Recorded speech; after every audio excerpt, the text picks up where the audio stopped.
accepting the shelter of bona fide spiritual master. Find a spiritual master.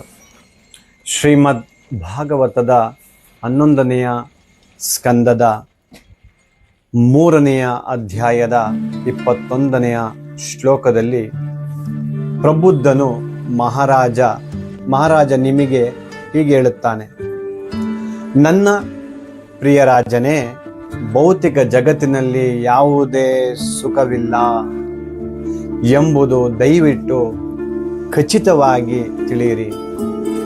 ಇಲ್ಲಿ ಸುಖವಿದೆ ಎಂದು ಯೋಚಿಸುವುದು ಕೇವಲ ಒಂದು ತಪ್ಪು.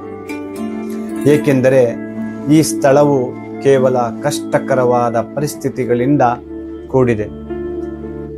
ನಿಜವಾದ ಸುಖವನ್ನು ಪಡೆಯಲು ಗಂಭೀರವಾಗಿ ಬಯಸುವ ಯಾವುದೇ ವ್ಯಕ್ತಿಯು ಒಬ್ಬ ಪ್ರಾಮಾಣಿಕ ಆಧ್ಯಾತ್ಮಿಕ ಗುರುವನ್ನು ಹುಡುಕಬೇಕು ಮತ್ತು ಮೂಲಕ ದೀಕ್ಷೆಯನ್ನು ಪಡೆಯಬೇಕು.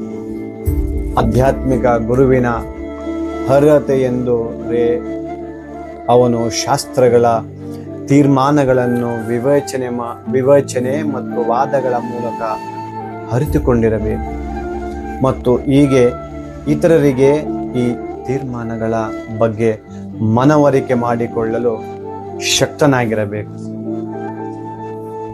ಅಂತಹ ಮಹಾನ್ ವ್ಯಕ್ತಿಗಳು ಎಲ್ಲ ಭೌತಿಕ ಪರಿಗಣನೆಗಳನ್ನು ಬದಿಗಿಟ್ಟು ಪರಮ ಪುರುಷ ಭಗವಂತನ ಆಶ್ರಯ ಪಡೆದಿದ್ದಾರೆ ಎಂದು ತಿಳಿಯಬೇಕು.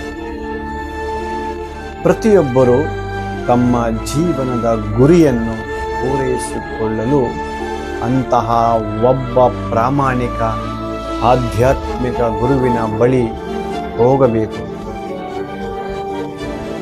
ಅದು ತನ್ನನ್ನು ತಾನು ಆಧ್ಯಾತ್ಮಿಕ ಆನಂದದ ಮಟ್ಟಕ್ಕೆ ವರ್ಗಾಯಿಸಿಕೊಳ್ಳುವುದಾಗಿದೆ. ಅಂತಹ ಒಬ್ಬ ಆಧ್ಯಾತ್ಮಿಕ ಗುರುವನ್ನು ಸ್ವೀಕರಿಸುವುದು ಆಧ್ಯಾತ್ಮಿಕ ಜೀವನದ ಪ್ರಗತಿಯಲ್ಲಿ ಅತ್ಯಂತ ನಿರ್ಣಾಯಕ ಅಂಶವಾಗಿದೆ. ಒಬ್ಬ ಅಧಿಕೃತ ಆಧ್ಯಾತ್ಮಿಕ ಗುರುವಿನ ಆಶ್ರಯಕ್ಕೆ ಬರುವಷ್ಟು ಅದೃಷ್ಟವಂತನಾದವನು ಯಾವುದೇ ಸಂಶಯವಿಲ್ಲದೆ ಆಧ್ಯಾತ್ಮಿಕ ಮುಕ್ತಿಯ ಹಾದಿಯನ್ನು ಕ್ರಮಿಸುವುದು ಖಚಿತ. ಹರೇ ಕೃಷ್ಣ.